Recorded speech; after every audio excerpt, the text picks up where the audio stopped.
Celebrating Black History Month, News Channel 3 has been sharing stories of Black pioneers and trailblazers across the Coachella Valley. Tonight we are sharing the stories of Black nonprofits giving back to the community.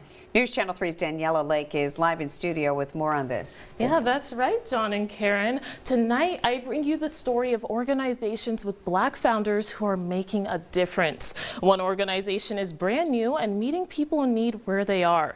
The other has been around for over 50 years, changing lives through education.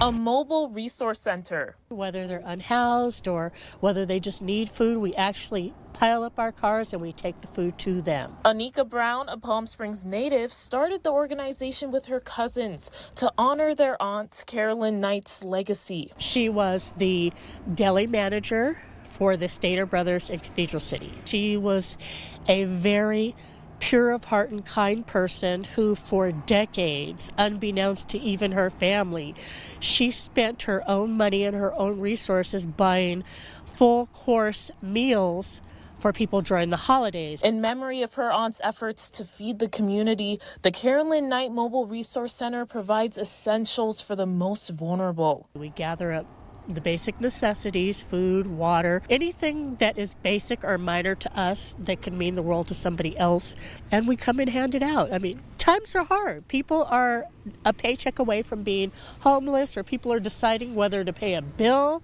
or to buy food, and nobody should have to do that. Another organization giving back to the community, the Negro Academic Scholarship Fund.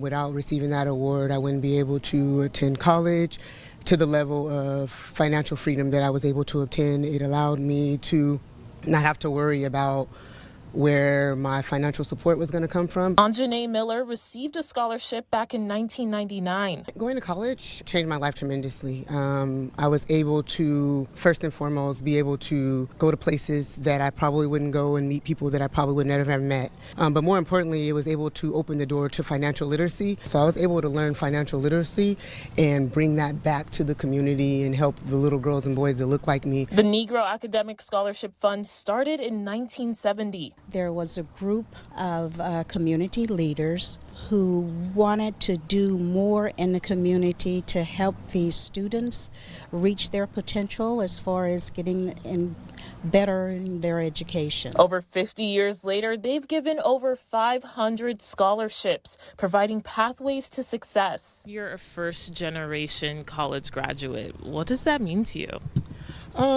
It means everything to me. When I go to the table, whether it's professional or business for work, I no longer have to question whether I belong here. I know that I belong here. I'll be sharing my final story for our Celebrating Black History Month series next Tuesday night at 6. And I'll be taking a look at Black art and culture in the Coachella Valley. Reporting live in studio, Daniela Lake, News Channel 3.